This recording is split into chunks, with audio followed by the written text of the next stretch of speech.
Vocês conseguem ver minha tela aí? A tela do iPad?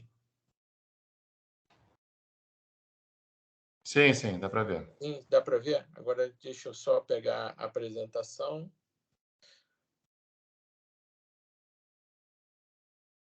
Consegue ver agora? Estão vendo? Sim, perfeitamente. Tá bom. Beleza. Então, a gente vai começar com essa aula.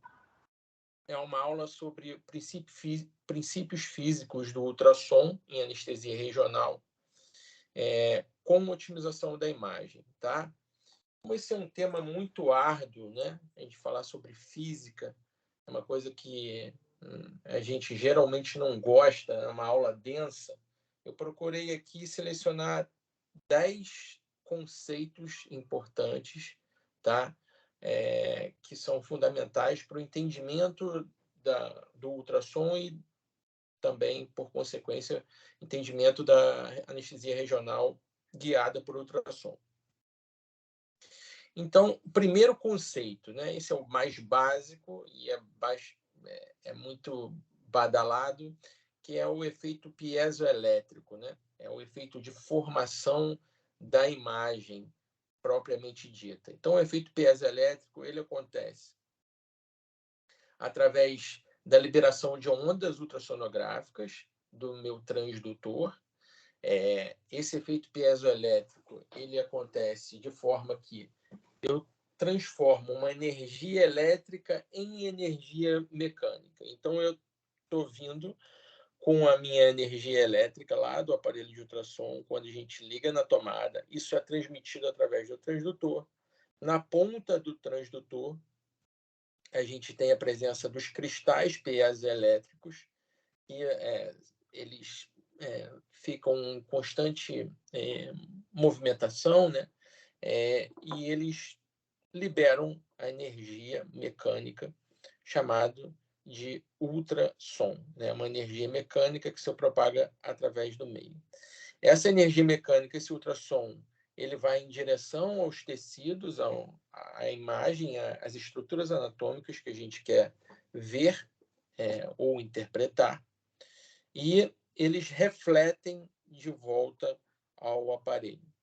Ao refletir de volta para o aparelho, as ondas ultrassonográficas, elas de novo sofrem um efeito piezoelétrico, dessa forma transformando energia mecânica em energia elétrica, que é traduzida pelo monitor, pelo aparelho de ultrassom, mostrando, formando a imagem para a gente no aparelho. Então, esse é um conceito básico, tá? Estritamente físico, mas eu estou explicando aqui só para a gente ter um entendimento dele. O ultrassom, né, a onda ultrassonográfica, ela se transmite através dos tecidos numa velocidade constante, tá? A velocidade do som no corpo humano é de 1.540 metros por segundo. Isso é constante, tá? Se ela é constante, a gente tem... Vamos lembrar sobre como é essa velocidade de som, né? Ela é um produto do comprimento de onda versus a frequência que essa onda caminha nos tecidos. Agora, se essa velocidade é constante, a gente, toda vez que aumenta ou diminui o comprimento, de forma contrária, vai diminuir ou aumentar a frequência de onda. Ou seja, eu tenho um comprimento X. Se eu diminuo ele, o comprimento de onda, em consequência, eu vou ter que aumentar a frequência da onda para que a velocidade do som permaneça estável, permaneça a mesma. Isso a gente está lidando com uma constante. E o que tem a ver isso com a minha formação de imagem? Né? Então, vamos rever mais alguns conceitos aqui. A frequência do som audível ela é de 20 Hz até 20.000 Hz. Acima de 20.000 Hz, a gente chama de ultrassom. Não é perceptível pelo ouvido humano essa frequência de som. O ultrassom diagnóstico, que é o que a gente trabalha, né, na formação de imagem, para nos guiar através da anestesia regional, ele vai variar de 1 até 20 MHz, né? Uma frequência bem mais alta do que aquela que a gente escuta. O princípio do pulso ultrassonográfico. As ondas sonoras se propagam por compressões e expansões no meio, ok? Isso aí não tem muita importância, mas voltando ao slide anterior. A velocidade média de propagação no tecido humano é de 1.540 metros por segundo. O ar propaga mal a velocidade, propaga mal a onda ultrassonográfica, 330 metros por segundo. E por esse motivo, toda vez que o ultrassom se depara com uma estrutura que contenha ar, a gente não vai ter uma formação de imagem boa, adequada, tá? Terceiro conceito é o da reflexão e o da atenuação do ultrassom.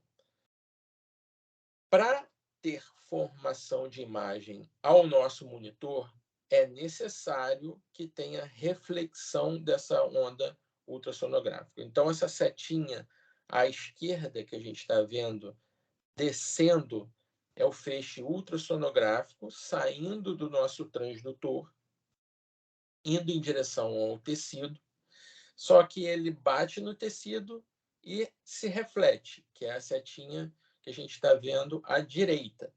Quando ele reflete, ele volta para o meu transdutor e eu tenho a formação da imagem. Esse foi o primeiro conceito que eu mostrei, tá? Então, para eu ter essa formação de imagem, eu preciso ter reflexão. Só que processo de perda de energia, a perda da energia do feixe ultrassonográfico, a gente denomina de atenuação. A atenuação ela pode acontecer de algumas formas.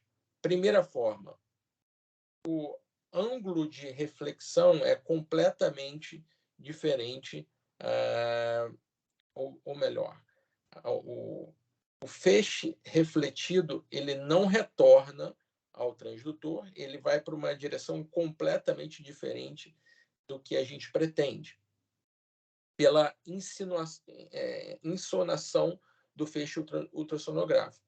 Então, essa setinha azul que a gente está vendo embaixo representa exatamente isso. É o feixe ultrassonográfico tomando uma direção contrária do qual a gente quer. E, com isso, eu tenho perda da energia, porque essa energia mecânica que se propaga pelo meio, que é o feixe ultrassonográfico, vai numa outra direção e eu não tenho formação de imagem.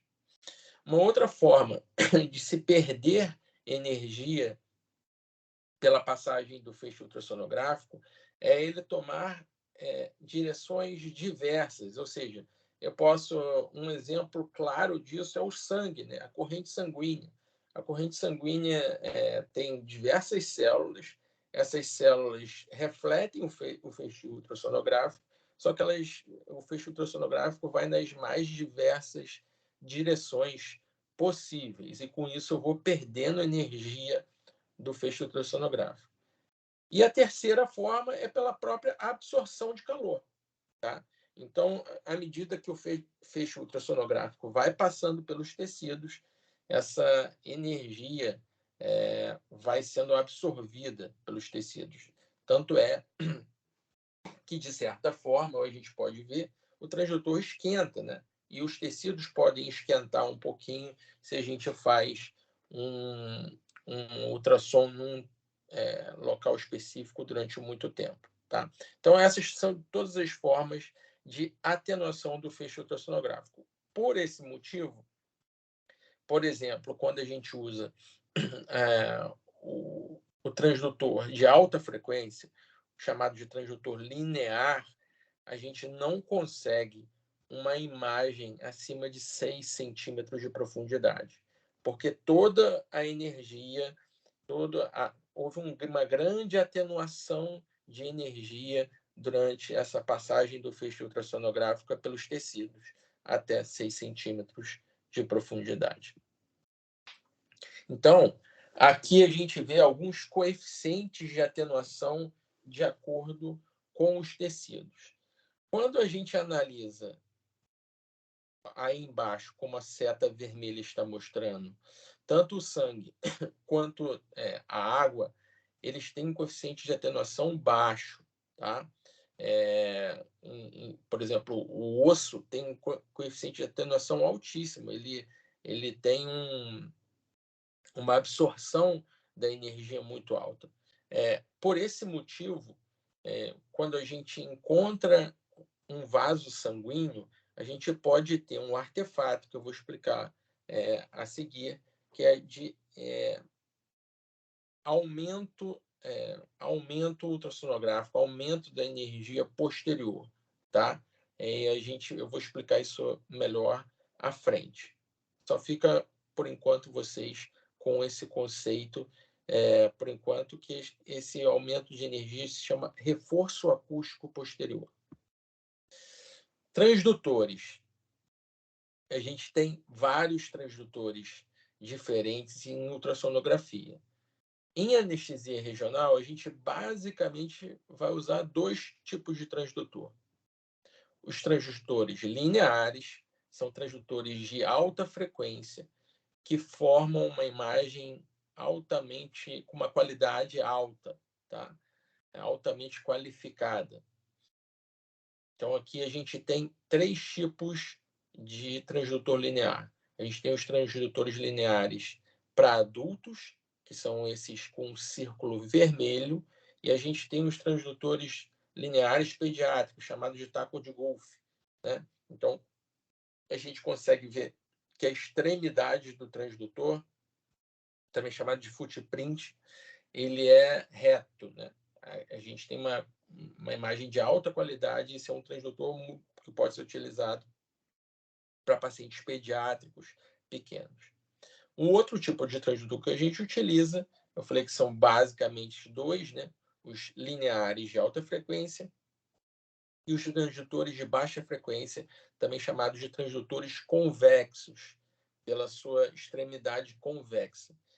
Aqui a gente tem uma característica diferente.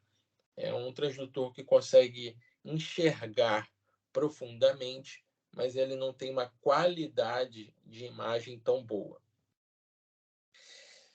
Se a gente pudesse resumir toda essa primeira parte dessa apresentação, a gente pode resumir com esse slide, tá? Então, aqui que a gente pode ver? Ondas ultrassonográficas de alta frequência, elas têm uma alta resolução, tá? Então, transdutores que transmitem ondas sonográficas, ultrassonográficas de alta frequência, são os mesmos transdutores que permitem uma alta resolução da imagem. Porém, o coeficiente de atenuação é mais alto também. Então, eu não consigo enxergar profundamente nos tecidos. A penetração é superficial desses transdutores. Quando a gente utiliza transdutores de baixa frequência, eu tenho uma baixa resolução de imagem, porém o coeficiente de atenuação é menor nesses transdutores. Eu consigo enxergar mais profundamente. Isso porque, se eu tenho uma frequência baixa, eu tenho um comprimento de onda mais alto. E esse comprimento de onda ele consegue penetrar mais no tecido. Eu consigo, dessa forma, eu tenho uma baixa atenuação da imagem, uma baixa perda de energia da imagem. Agora a gente vai falar sobre alguns comandos que a gente pode fazer com o aparelho de ultrassom. O primeiro comando, que é clássico, é o de profundidade. Então, aqui a gente está com um transdutor linear, a gente está visualizando estruturas vasculares, no caso, é a veia jugular e a artéria carótida. A gente está visualizando estruturas vizinhas. A gente consegue visualizar do lado direito a tireoide, em cima o músculo externo cleidomastoide e por aí vai. Só que o que eu quero ver nessa imagem, que são os vasos, aqui a gente vai fugir um pouco da aplicação de anestesia regional. Vamos supor que a gente quisesse fazer uma punção de veia profunda nesse paciente. Eu quero ver uma estrutura que está relativamente superficial e eu estou vendo muito profundamente essa imagem. Então, eu vou regular, isso a gente vai ver amanhã e no domingo, por diversas vezes, eu vou regular a imagem dando uma profundidade menor. E aí a gente consegue ver a estrutura com muito mais detalhes e eu consigo definir bem o meu foco, né? Consigo definir bem a estrutura que quer ser visualizada. Então, aqui é um outro exemplo. Eu quero visualizar, por exemplo, um nervo músculo cutâneo no braço. Eu estou visualizando com uma profundidade adequada, só que eu tenho que lembrar que eu estou com um transdutor linear, eu estou a 4 centímetros de profundidade. Então, essa figura é da esquerda. Essa figura da direita embaixo, a gente está visualizando o nervo isquiático ou o nervo ciático, tá? Com um transdutor convexo.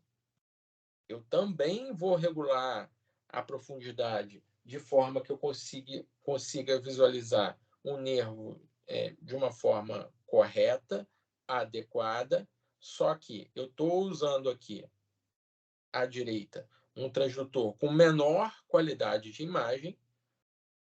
Dá para a gente comparar as duas imagens e perceber isso. E, além disso, eu estou a 8 centímetros de profundidade. Por quê? Porque esse é um nervo isquiático no glúteo. Então, esse nervo no glúteo, ele é mais profundo mesmo. Então, eu preciso de um transdutor que me mostre mais profundamente as estruturas e a partir daí eu vou regular a profundidade da forma que eu quero. Ganho. O ganho, a gente pode fazer uma analogia ao ganho como se fosse o volume do som que você escuta, né? Qual é a melhor forma de se escutar música? Depende de cada um. Tem gente que gosta de escutar música baixinho, tem gente que gosta de escutar música alto, tem gente que gosta de escutar música num volume médio. É a mesma coisa se aplica ao ganho. O ganho, ele nada mais que ele amplifica a intensidade do sinal ultrassonográfico. Então, é como se a gente aumentasse realmente o volume do ultrassom. Então, a gente pode ter um ganho mais baixo, a imagem um pouco escura. A gente pode ter um ganho muito alto, a imagem muito esbranquiçada. Toda vez que eu aumento o ganho do meu aparelho, eu estou deixando a imagem mais esbranquiçada, que a gente chama de uma imagem mais hiperecóica, né? Uma imagem mais branca. Ou eu posso ter um meio termo, tá? No caso aqui, a gente está conseguindo ver o plexo braquial via interescalênica, tá? Eu estou mostrando aqui com o meu pointer a estrutura que a gente quer ver, tá? Então, relembrando, o ganho ele é muito individual, só que o ganho ideal é aquele em que você consegue perceber a estrutura anatômica de forma adequada para o que você quer fazer. Em alguns aparelhos de ultrassom, a gente tem isso aí que é o chamado TGC, né, que é o Time Gain Compensation. O Time Gain Compensation nada mais é do que o ganho em diferentes faixas horizontalizadas do ultrassom. Então, aqui, esse primeiro botão corresponde à faixa de cima do ultrassom. Esse último botão corresponde à faixa de baixo do ultrassom, tá? Porque a gente geralmente faz dessa forma aqui. A gente traça uma reta, a gente traça uma, uma seta, desculpa, fugiu o nome. A gente traça uma seta de forma diagonal. Por quê? Aqui a gente está tentando compensar a atenuação do feixe ultrassonográfico. À medida que o feixe ultrassonográfico vai penetrando no tecido, ele vai perdendo energia. Então a gente compensa dessa forma. A gente bota o TGC embaixo maior, ou seja, o ganho dessa última faixa de forma maior para compensar a perda de energia justamente nessa última faixa da imagem ultrassonográfica. Aqui a gente vê um outro exemplo em que, propositadamente, eu diminuí o TGC numa faixa média e eu deixei de ver uma estrutura importante, que era o meu plexo braquial interescalênico. O sétimo conceito, ele tem a ver com o foco, tá? O foco, ele se aplica mais a transdutores convexos e transdutores setoriais aplicados para ultrassonografia, para ecocardiografia, e ele tem a ver o seguinte: a zona focal é aquela em que eu tenho a melhor definição lateral da imagem. Então, a gente consegue ver aqui o display, a tela do monitor e diferentes estruturas anatômicas em diferentes profundidades. Então, eu consigo ver que na minha zona focal, onde eu tenho uma junção dos feixes ultrassonográficos, eu consigo perceber muito melhor as estruturas vizinhas do que numa outra região onde eu não tenho a minha zona focal ajustada, tá? Mas isso para um transdutor linear, que é o que a gente vai utilizar na grande maioria das vezes em anestesia regional, não é tão importante. Embora a gente possa ainda melhorar o que a gente quer ver, justamente ajustando o foco da nossa imagem. O foco da imagem ele é ajustado de que forma?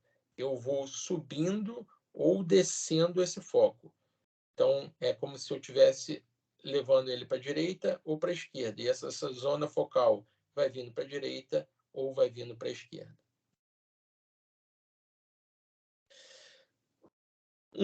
Outro conceito é o conceito o conceito dos artefatos, tá? Então a gente tem alguns artefatos que a gente pode visualizar em anestesia regional. Um artefato bastante comum é o da reverberação. Aqui, no caso, é uma reverberação de uma linha no ultrassom pulmonar, mas a gente consegue visualizar muito a reverberação em anestesia regional por causa da agulha. O que é reverberação? Reverberação nada mais é do que o eco.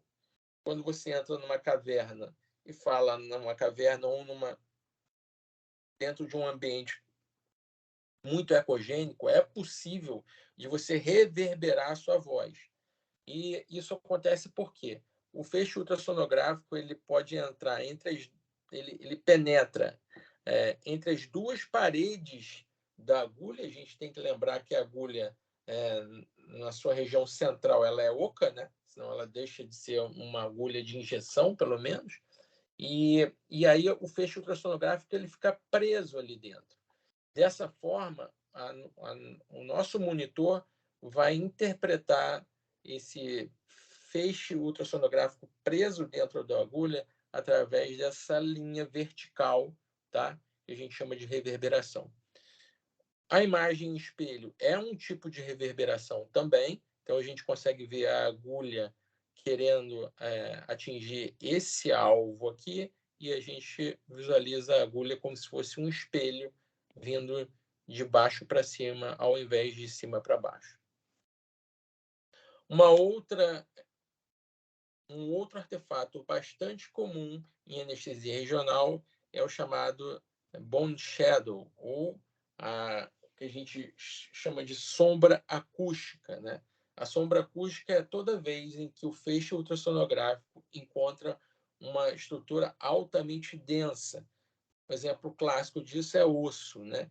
Então, toda vez que o feixe ultrassonográfico vem de encontro ao osso, depois da estrutura, depois da superfície óssea, a gente não consegue enxergar mais nada, tá? É uma sombra acústica. Por quê? Todo o feixe ultrassonográfico que atingiu essa estrutura altamente densa, ou ela é absorvida ou ela é refletida de encontro ao meu transdutor, tá? Então, eu tenho uma atenuação completa da minha energia ultrassonográfica, de forma que abaixo desse tecido eu não consigo enxergar mais nada. E aqui é o que eu chamei do reforço acústico posterior, tá? Ou seja, a atenuação, lembra que eu mostrei aquela tabela para vocês? A atenuação dentro de um vaso sanguíneo, ela é muito pouca, ela é quase inexistente. Com isso, o feixe ultrassonográfico que saiu lá do transdutor, que está aqui em cima, e caminhou até aqui, ele teve muito pouca atenuação quando ele passou pelo vaso sanguíneo, de forma que ele enxerga essa região posterior como mais esbranquiçada quando eu comparo com estruturas vizinhas. Isso aqui é um artefato, tá, pessoal? Isso aqui é uma imagem que ela não corresponde à realidade.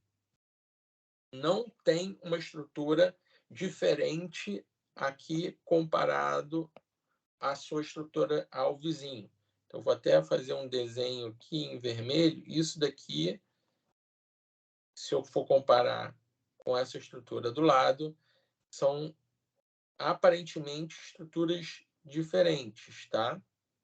Mas elas não são diferentes. Elas têm a mesma densidade, elas têm a mesma formação.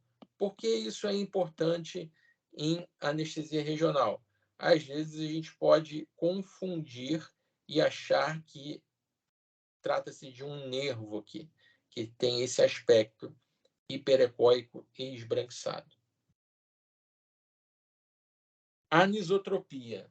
A anisotropia tem a ver com o grau de insonação que o meu transdutor tem em relação a uma estrutura anatômica. Então, vamos primeiro começar nessa imagem da direita aqui. A gente, nessa imagem, não percebe muito bem esse nervo, né? Sem modificar o transdutor de lugar, apenas dando uma leve inclinação com o transdutor, de repente a imagem aparece, um nervo aparece. Por que acontece isso? Porque nessa inclinação do transdutor, isso a gente vai ver melhor amanhã, não se preocupem, isso tudo vai ser demonstrado presencialmente para vocês. Nessa inclinação, eu consigo uma imagem em espelho, que a gente chama, ou seja, o feixe ultrassonográfico ele está exatamente a 90 graus, tá? Então, ele está exatamente a 90 graus da estrutura anatômica, tá? Então, a gente tem uma real imagem em espelho, enquanto aqui não. De alguma forma, a estrutura anatômica não está alinhada 90 graus com o feixe ultrassonográfico. Estamos quase terminando. O efeito que a gente chama de drop-out, para a gente prestar atenção nisso, ou seja, se eu não tiver contato do transdutor com a pele, eu não vou ter formação de imagem, tá? Prestar bastante atenção nisso. É muito comum no uso de capas de ultrassom, tá? Por quê? Dentro da capa de ultrassom pode estar presente bolhas de ar que não permitem a formação da imagem. E aí a gente acaba perdendo um pouco de qualidade de imagem. Amanhã eu vou levar uma capa de ultrassom para todo mundo vestir no transdutor e ver como isso funciona.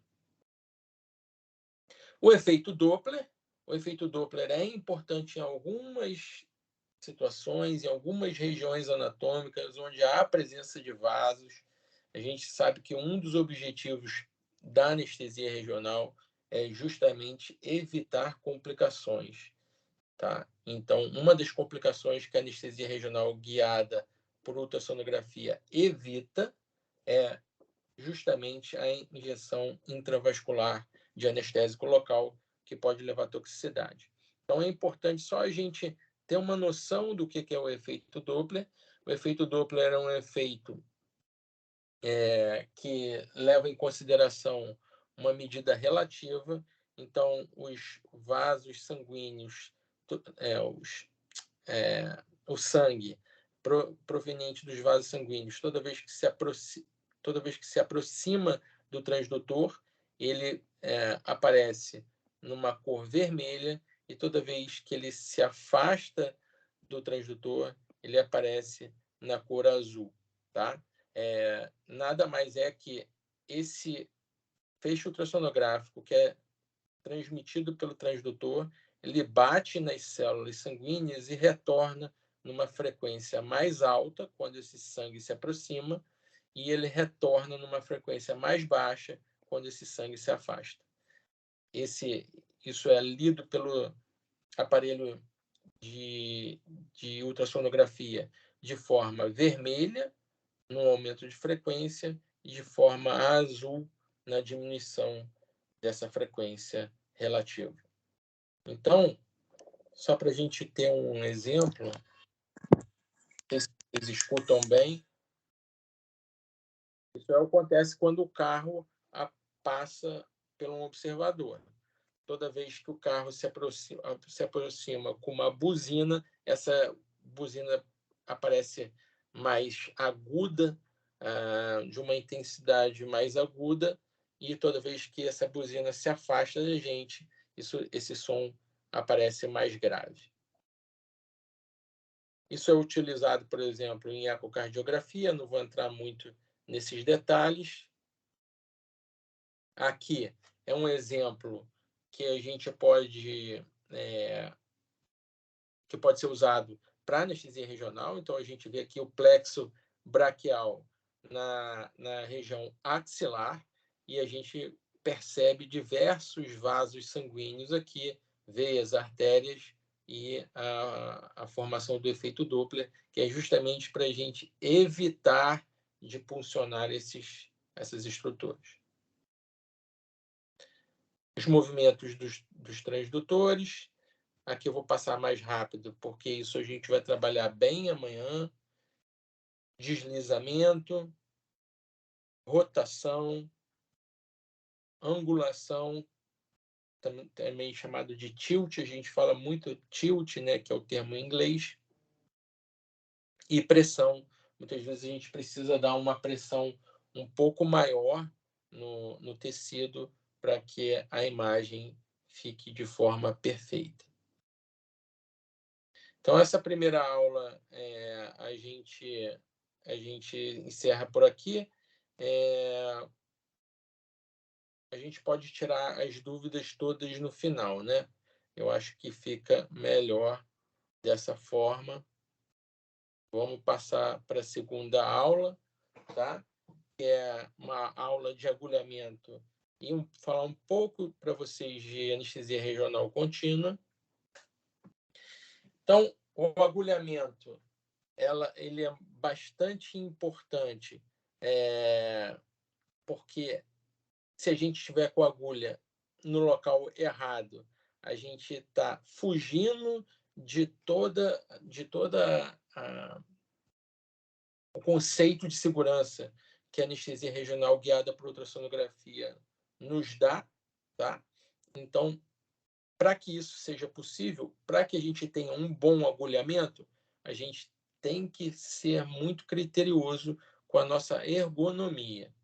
Então, aqui a gente tem 4 imagens.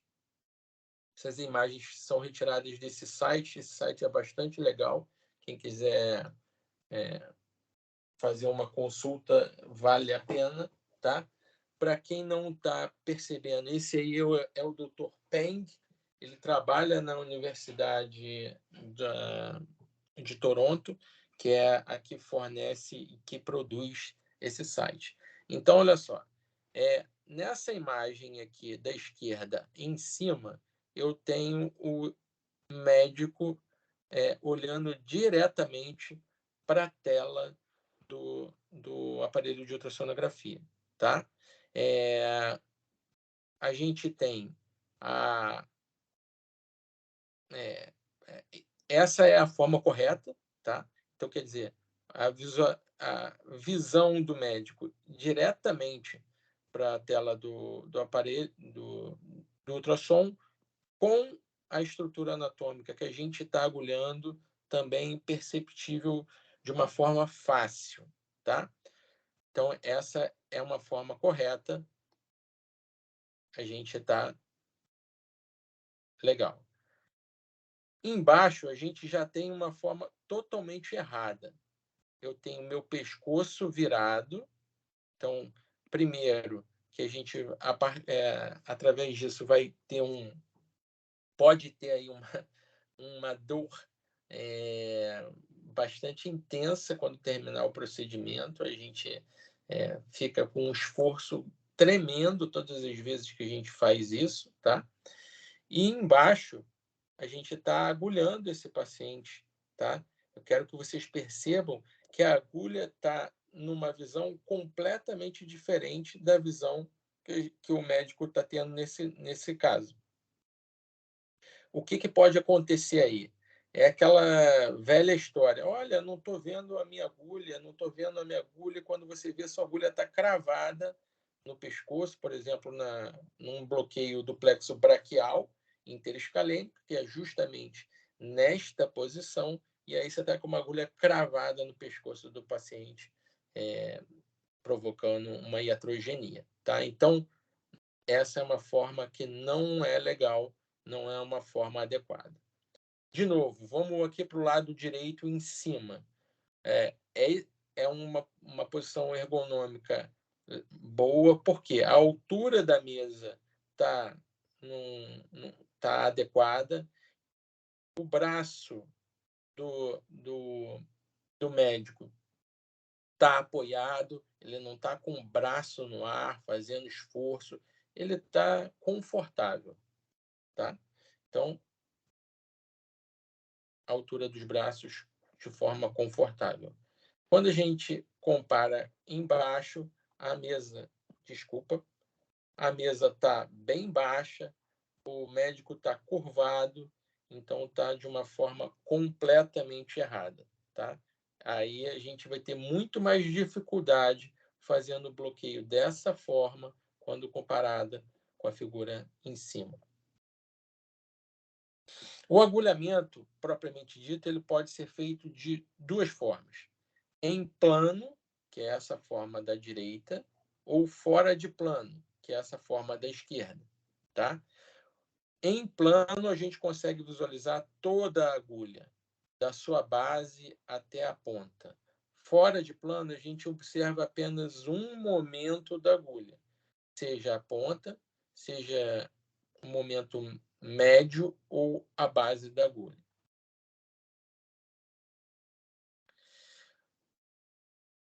Quando a gente agulha em plano, é essa forma da esquerda, tá?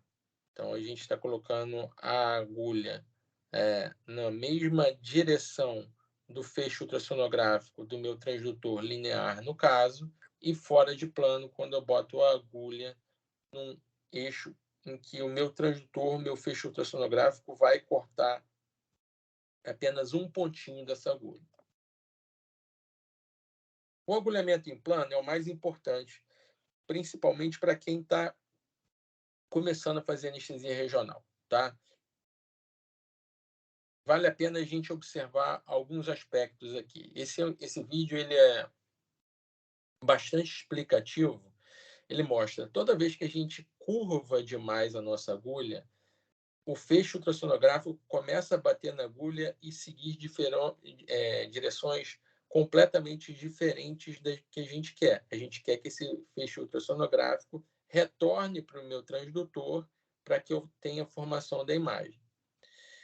É por esse motivo que, quando eu inclino demais a minha agulha, eu tenho uma formação da imagem da agulha pior do que quando eu boto a agulha paralelo à extremidade do meu transdutor, tá? Então, esse é um conceito físico. Por essa forma, quando a gente faz um bloqueio do ciático ou do isquiático em plano, no ocupoplíteo, a gente está colocando o transdutor aqui embaixo da coxa, né?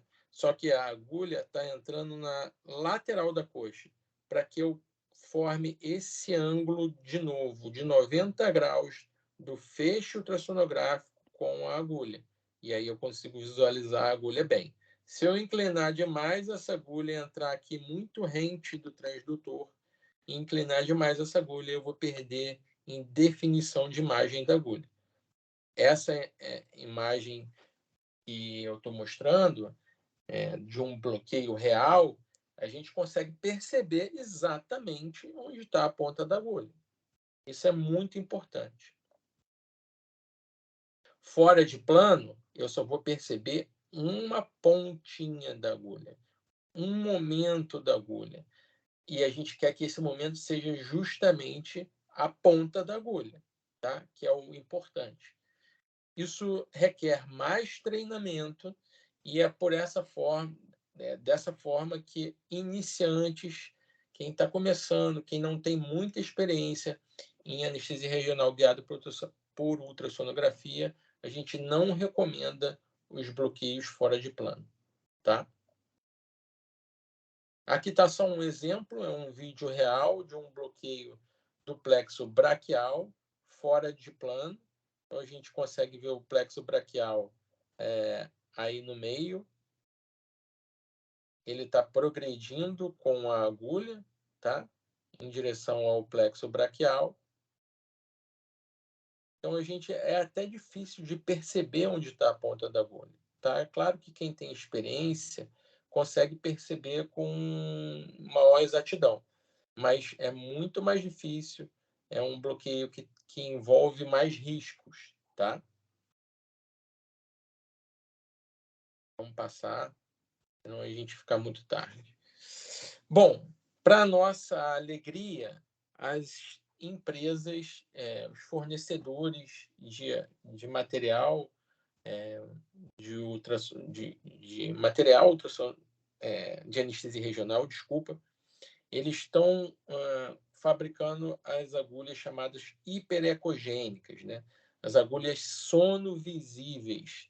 Então, das mais diversas marcas, e aqui é um exemplo delas, são agulhas trabalhadas com cortes feitos especialmente para que o feixe ultrassonográfico incida na agulha e retorne de forma reta em direção ao transdutor para a formação da imagem, tá? Então, essa é uma outra agulha do material da Paiunk, que é um material reconhecidamente de uma qualidade reconhecida internacionalmente. Então, a gente consegue perceber que essa agulha, mesmo inclinada, ela tem uma formação de imagem ótima, porque eu tenho aqui micro cristais na sua estrutura que permitem retornar, o feixe ultrassonográfico retornar em direção ao transdutor.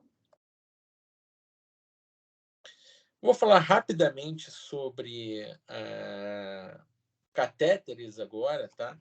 A anestesia regional contínua, ela se tornou muito mais viável, principalmente a anestesia regional periférica contínua, depois do advento da ultrassonografia, da anestesia regional guiada por ultrassom, tá?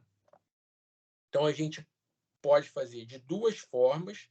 A gente pode colocar esse catéter em plano ou fora de plano, da mesma forma como a gente faz o agulhamento, tá? Existem diferentes tipos de catéter no mercado. Existem os catéteres por dentro e por fora da agulha, tá? Então, aqui a gente está vendo um catéter por dentro da agulha. Então, esse rachurado aqui, essa linha pontilhada aqui, ela é o buraco que a agulha fez e o catéter está por dentro. Qual o problema? O problema é que toda vez que eu faço a infusão do anestésico local na minha estrutura-alvo, eu posso ter retorno, refluxo do líquido do anestésico local por fora do catéter, entre esse espaço que foi criado entre o buraco da agulha e o catéter, tá? Quando eu tenho o catéter por fora da agulha, eu fico hermeticamente fechado. Então, eu não tenho mais esse tipo de problema, tá? Então, aqui são catéteres convencionais. Essa é uma agulha de bloqueio parecida com as que a gente tem normalmente nos centros cirúrgicos, só que eu consigo passar um catéter que é muito parecido com o catéter peridural, ele só tem um buraquinho na ponta, eu consigo passar o catéter por dentro dela, tá? Esse aqui é um vídeo meu de um bloqueio com passagem de catéter no nervo isquiático. Então, a gente está vendo as duas paredes do catéter aqui, tá? A anterior e a posterior. E aqui a gente consegue perceber bem a injeção do anestésico local através do catéter, tá? Esse é um catéter não sonovisível, mas como eu estou com um catéter bem paralelo ao feixe de ultrassom, eu consigo perceber ele de forma adequada e uma forma bastante clara.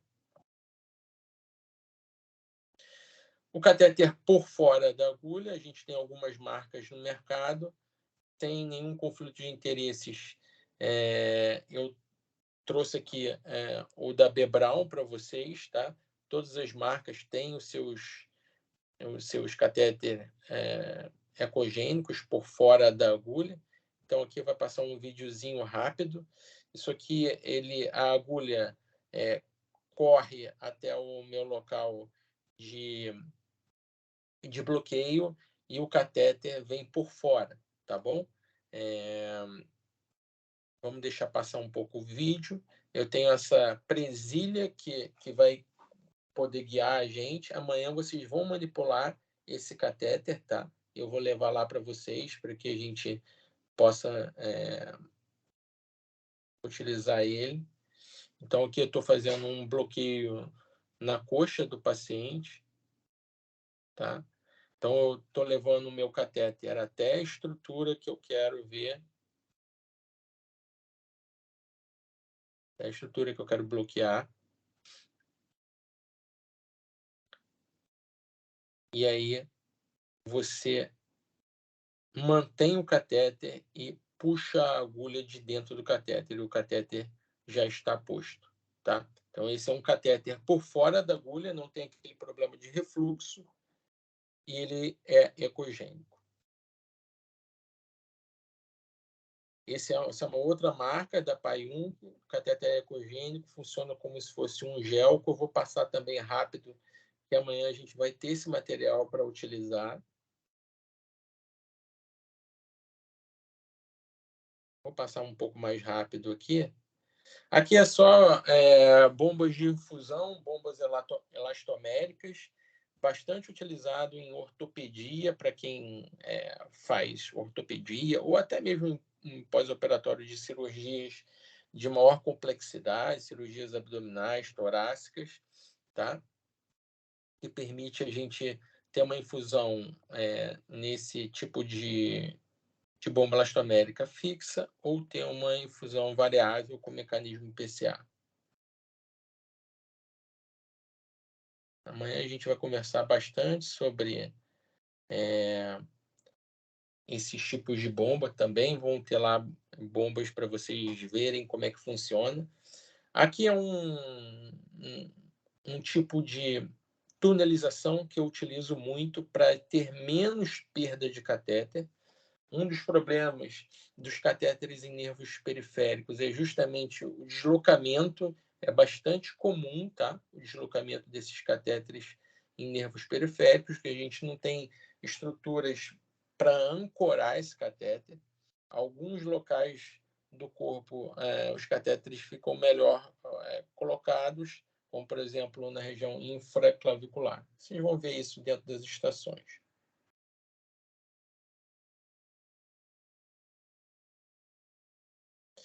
Então, vamos passar isso daqui rápido. Essa aula é bem longa. Eu quero passar para vocês. Isso aqui é uma outra coisa interessante. Quem está sendo mostrado aí nesse vídeo é o Dr. Hadzik, que é bastante famoso. Tem um livro de anestesia regional que é bastante conhecido. E aqui ele teve uma situação que também é bem comum.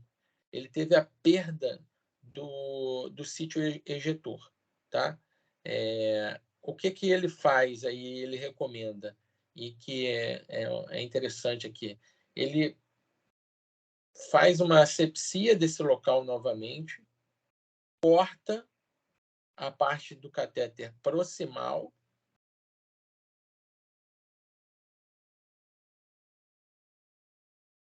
e coloca uma nova presilha, um novo sítio ejetor para que a gente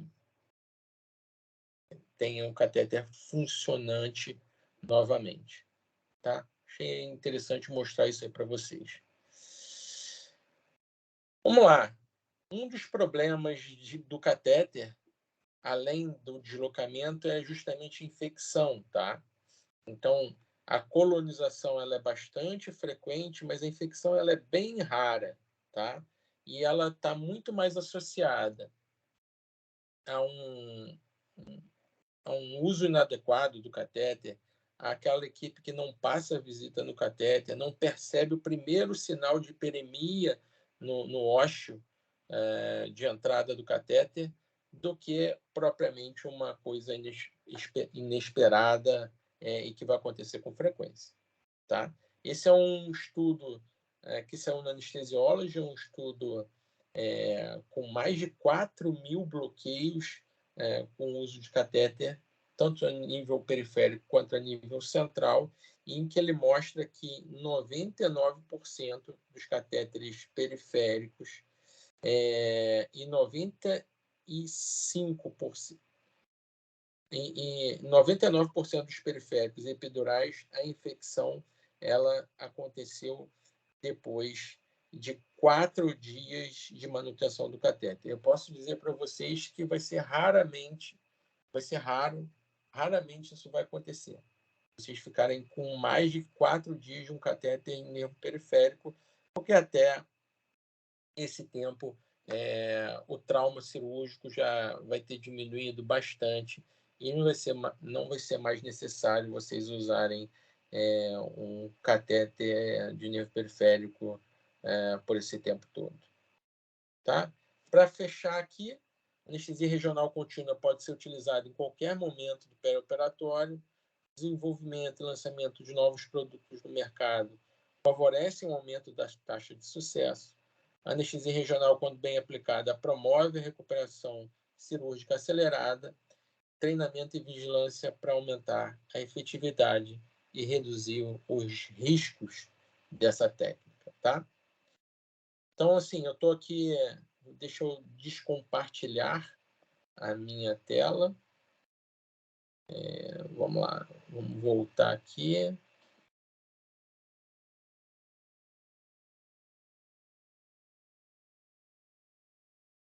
Estou eu aqui de novo.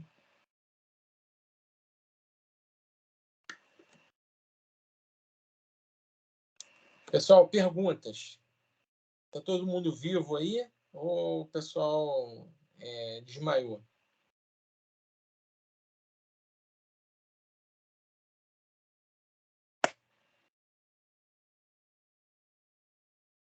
Ah, Raquel, liga o microfone. Oiê. E aí? Firme e forte aqui, vivinha. Firme e forte, viva. Agora que eu meu vídeo estava desligado. Eu tenho postado aqui sem querer. Mas tudo bem.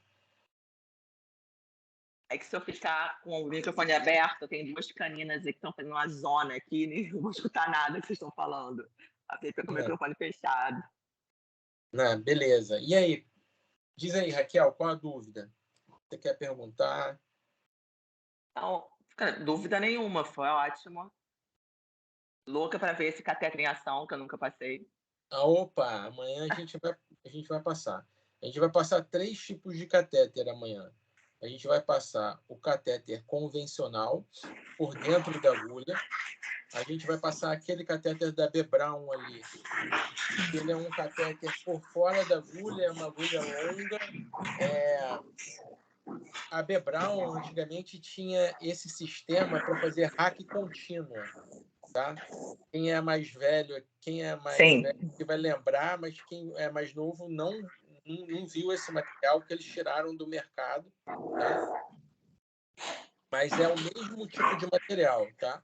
Você introduz o conjunto e depois que o conjunto tá no local adequado, você retira a agulha de dentro e pronto. Só que dessa vez a gente visualiza com ultrassom. Funciona parecido com o da combinada também, da Hackperia? Que você passa uma por dentro da outra? Não. Ou não?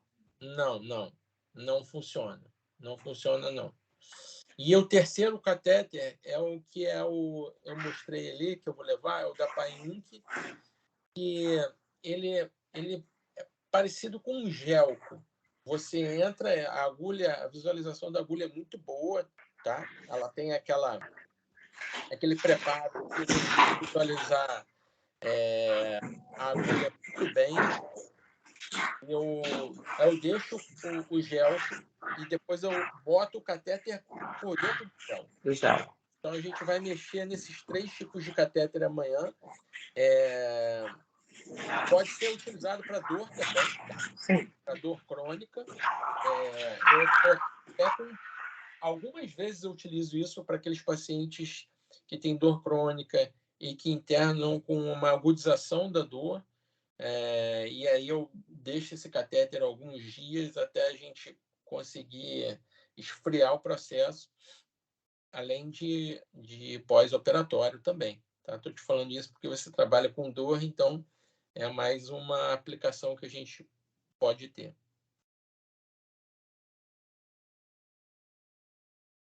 Deve ser parecido com o falando em dor crônica, do catéter do estimulador de nervo periférico para dor, o PNE. Ele lembra. Só que o estimulador de nervo periférico ele é totalmente implantado, né? Sim. Ele fica debaixo da pele e fica escondido, né?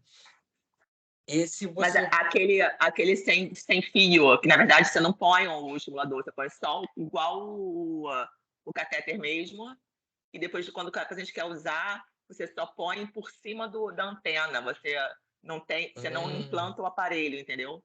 Então deve Entendi. funcionar bem parecido. Ah, legal. Esse eu não conheço.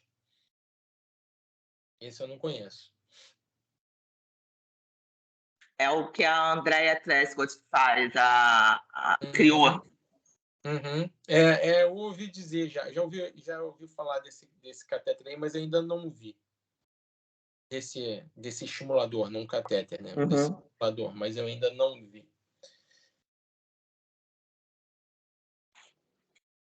Não temos mais perguntas? Opa, alguém levantou a mão. Peraí. Adriano. Não sei se ele levantou a mão ou se foi sem querer. Não, levantei a mão, sim. Fala aí, Adriano. Boa noite. Boa noite, Neres. Primeiramente, eu queria parabenizar você pela brilhante aula, como sempre. Muito esclarecedor. Acho que os conceitos básicos são importantes, né? Às vezes a pessoa vai fazer um treinamento, mete a mão no aparelho e o único botão que ele conhece é o liga e desliga, né? E é importante você saber qual é a diferença dos transdutores e os básicos comandos, né, de foco, de ganho, de profundidade. Isso aí realmente é importante na formação. Mas a minha pergunta tem nada a ver com isso. Eu queria que você fizesse um comentário, por favor, sobre o quanto a anestesia regional, né, o conhecimento da anestesia regional, faz diferença no prognóstico do paciente, né? Então, assim, eu não estou falando nem no ponto de vista econômico, né, que o paciente tem chance de ter alta mais rápido, né? Isso a gente sabe que hoje a associação de bem-estar do paciente e o custo da medicina estão associados, né? Mas eu queria que você me falasse sobre, fizesse um pequeno comentário sobre a importância desse conhecimento justamente na melhor prática médica junto ao paciente. O quanto isso faz diferença. O conhecimento e a saber fazer anestesia regional em situações em que ela, de fato, faz diferença no prognóstico do paciente. Essa é uma pergunta, uma pergunta muito boa e com uma resposta bem ampla. Mas eu vou tentar ser bastante sintético aqui. Vamos lá. Bastante resumido, né? É o seguinte, vamos lá. Tem várias vantagens, né? Eu acho que você está perguntando aí em relação aos outcomes, né? Então, vamos lá. Uma, já puxando o gancho da dor, é justamente que a gente sabe que se a gente trata a dor, principalmente a dor pós-operatória, em cirurgias com grande potencial álgico, são cirurgias ortopédicas, cirurgias abdominais, torácicas, desde o primeiro momento, a gente tem uma menor chance dessa dor se tornar crônica. Então, esse é um primeiro ponto, né? Diversos trabalhos mostram essa tendência. É difícil você comprovar isso com altíssimo grau de evidência científica, porque ninguém vai fazer um trabalho randomizado nesse sentido, né? Mas os estudos observacionais todos mostram nesse sentido da gente ter uma menor propensão de dor crônica, de passagem para dor crônica em pacientes que são, desde o primeiro momento, bem tratados da sua dor pós-operatória. E, sem dúvida, essa é uma das principais funções da anestesia regional. Tá? A anestesia regional, por outro lado, ela tem... alguns estudos mostram diminuição de consumo de anestésicos, aí entra mais até, inclusive, no aspecto econômico, né, que você estava citando, Adriano, porque a gente sabe que, em termos de morbimortalidade, ou mais em relação à mortalidade, não consegue se comprovar nada. Nem anestésico inalatório versus anestésico venoso, nem anestesia regional sem anestesia regional. Em termos de mortalidade, a gente não consegue comprovar. Justamente porque, se a gente for ver em termos de mortalidade, isso é multifatorial, né? São muitos aspectos que interferem no pior desfecho de uma cirurgia, comparando duas técnicas. Então, é difícil a gente comprovar isso. mas eu quero comentar outros aspectos em relação à anestesia regional. Eu quero falar justamente da recuperação precoce, né? A recuperação funcional precoce, não a recuperação pós-cirúrgica precoce para alta precoce. Não é disso que eu estou falando. Estou falando da recuperação funcional precoce. Em estudos ortopédicos de cirurgia de joelho, quadril, principalmente joelho, se demonstrou que quando você utiliza uma anestesia regional adequada, que é a anestesia regional adequada? Aquela que você não tem dor, mas que você tem manutenção da sua atividade motora. No pós-operatório, a recuperação funcional desses pacientes é mais rápida. Por que isso acontece? Quando a forma antiga que a gente fazia a anestesia regional, que era uma peridural, por exemplo, a cirurgia de joelho, você vai lá, fazia uma peridural, fazia uma ropivacaína 0,5%, passava um cateter peridural e o cara ficava lá 2, 3 dias sem mexer aquela perna, né? O que acontecia? Você tem perda muscular nesse primeiro momento. A gente tem que lembrar que a cirurgia, durante a cirurgia, principalmente no momento pós-operatório imediato, são momentos catabólicos, né? Você tem um consumo de massa muscular bastante intenso, né? E o paciente não mexia a perna e esse paciente demorava muito tempo para ele ter funcionalidade em relação àquele membro afetado. Quando você tem a anestesia regional adequada, então eu consigo passar um catéter. Eu passo um catéter lá no canal dos adutores, por exemplo, e eu permito que esse paciente não sinta dor, mas que ele tenha preservação motora no pós-operatório, inclusive no pós-operatório imediato, que eu estou dizendo nas 12 primeiras horas, eu consigo trabalhar a fisioterapia desde esse primeiro momento e esse paciente tem recuperação funcional do membro afetado de forma muito mais precoce. E isso, muitas vezes, é decisivo para o paciente. Tá? Estou falando de pacientes idosos também, que depois que perdeu aquela massa muscular, é difícil recuperar, né? Então, um outro exemplo. Então, assim, de forma... E tem muitos outros, né, para a gente comentar. Mas, assim, eu gostaria de salientar esses dois aspectos. O primeiro, de você evitar a cronificação de uma dor pós-operatória. E o segundo, de você recuperar precoce aí o membro, mas a gente pode imaginar uma cirurgia abdominal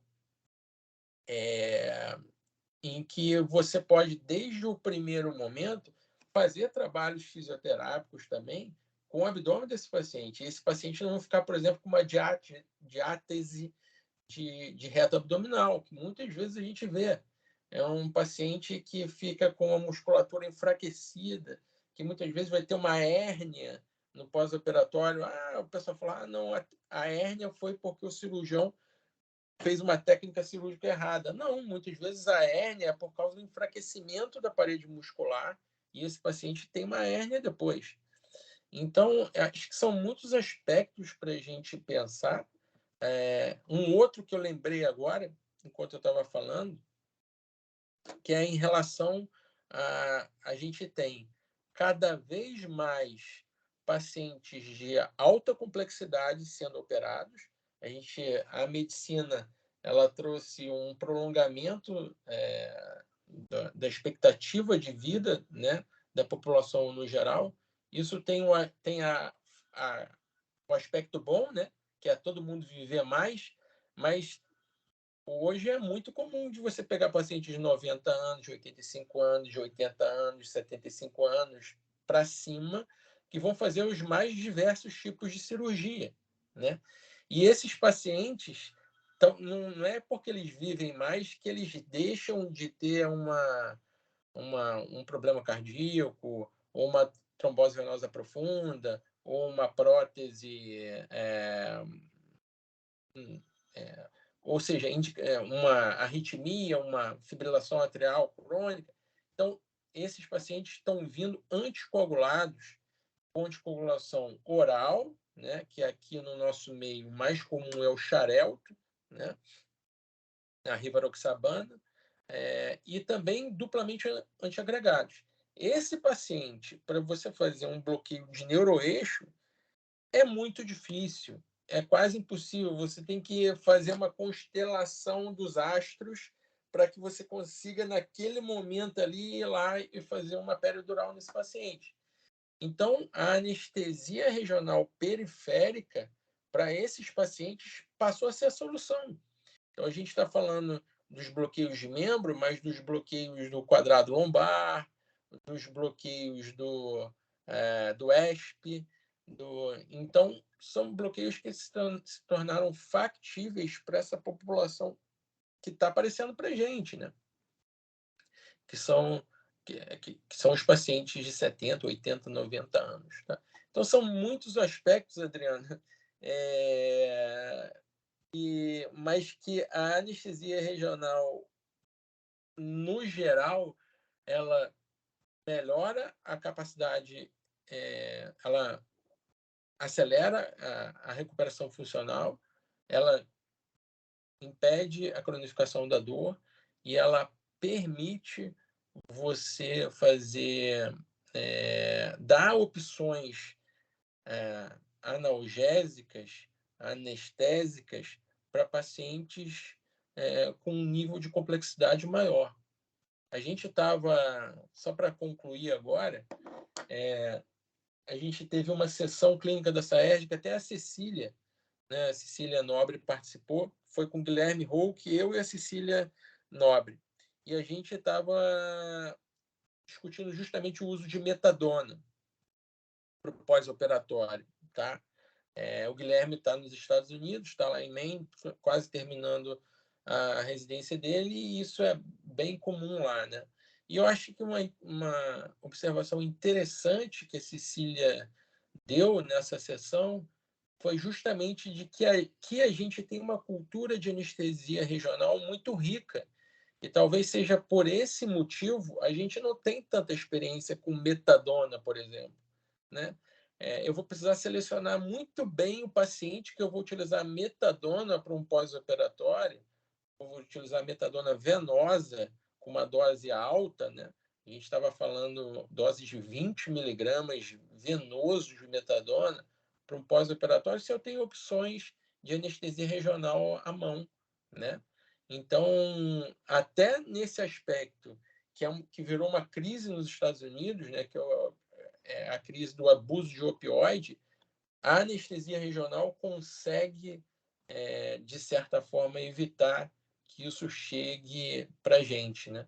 É uma questão cultural também, mas eu acho que a anestesia regional tem um efeito protetor aí, de se evitar que isso possa vir a acontecer com a gente. Não sei se eu respondi, mas foi me vindo à cabeça aqui todas as explicações. Não, excelente, Linhares. Assim, eu queria fazer um comentário, né? Que pegando esse seu gancho, que você falou mais do que as vantagens da anestesia regional, é importante perceber como o desenvolvimento científico e tecnológico da medicina favoreceram a anestesia regional nos últimos anos, né? Então, os primórdios da anestesia regional era lá a técnica da parestesia, né? Literalmente encostar no nervo, fazer uma leve lesão no nervo para você saber que está no lugar. Aí veio o advento do ultrassom e seus aperfeiçoamentos, as agulhas hiperecogênicas, e mais recentemente a gente tem a inteligência artificial associada à ultrassonografia, que vai te ajudar a identificar os nervos. Quer dizer, então, assim, somando as vantagens, a importância da anestesia regional, não vou dizer facilidades, tá? Facilidade pode dar de uma falsa impressão de que a gente está falando que é algo que fica fácil fazer. Não, mas somando as comodidades, as vantagens que a tecnologia nos dá, então é imprescindível a formação em anestesia regional.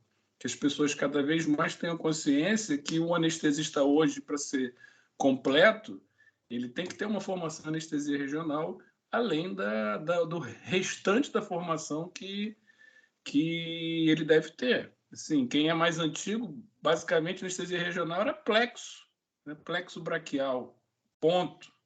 Hoje em dia, anestesia regional é um mundo. E cada dia mais aparecem novos bloqueios. As pessoas entendem mais a anatomia, entendem mais da fisiopatologia das cirurgias e suas consequências e, consequentemente, começa a desenvolver novas técnicas, novos bloqueios. Então, é um mundo muito dinâmico, né? É importante que as pessoas tenham consciência que nunca é demais. Esse conhecimento vai sempre avançar. Pode ser que semana que vem, mês que vem, apareça um novo bloqueio. E então é importante que as pessoas estejam atualizadas e busquem o aprendizado. Só isso. Obrigado por sua resposta. Imagina. Obrigado a você, Adriano. É isso aí. Acho que você colocou esse aspecto importante aí, né, da inteligência artificial. A gente está em contato, nós aqui do ILAMPER, diretamente com uma empresa que está desenvolvendo a inteligência artificial para anestesia regional, né? Isso está chegando aí para a gente no Brasil, já os né, prospectos já estão sendo testados nos Estados Unidos, então, assim, é um ultrassom que a gente vai estar lá manipulando e, de repente, vai aparecer lá identificado que nervo é e aonde está o nervo, né? Começa a ficar brincadeira de criança, né? É óbvio que isso não vai impedir que a gente saiba onde está e reconheça os padrões nervosos, mas é mais uma facilidade, né? É tudo indo na mesma direção, né? É isso que você acabou de dizer aí. De você começa a agregar várias facilidades para que o efeito final seja conseguido, que é o de uma anestesia regional de qualidade. Importante aqui é o seguinte, pessoal, amanhã a gente vai ter, o curso basicamente ele vai acontecer em 3 turnos, né?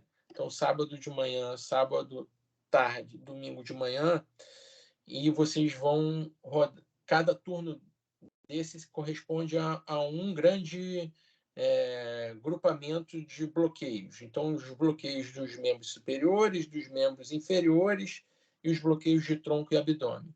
Só que a gente vai ter uma estação destacada, tá?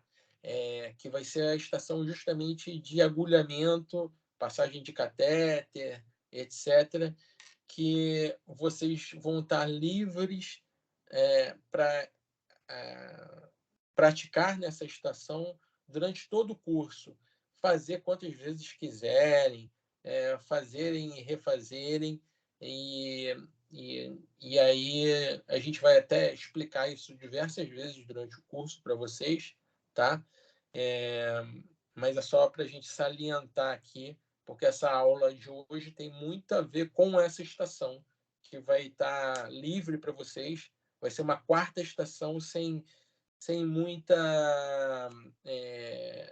não é uma estação que vai ter um horário definido que você precisa fazer de tantas horas até tantas horas. Vocês vão ter liberdade de fazer isso durante os intervalos, aquele momento que você já escaneou, e aí você vai lá, faz um pouco do agulhamento, depois volta, retorna, tá? Só para explicar isso melhor, que eu não sei se eu tinha explicado isso no início. Mais perguntas?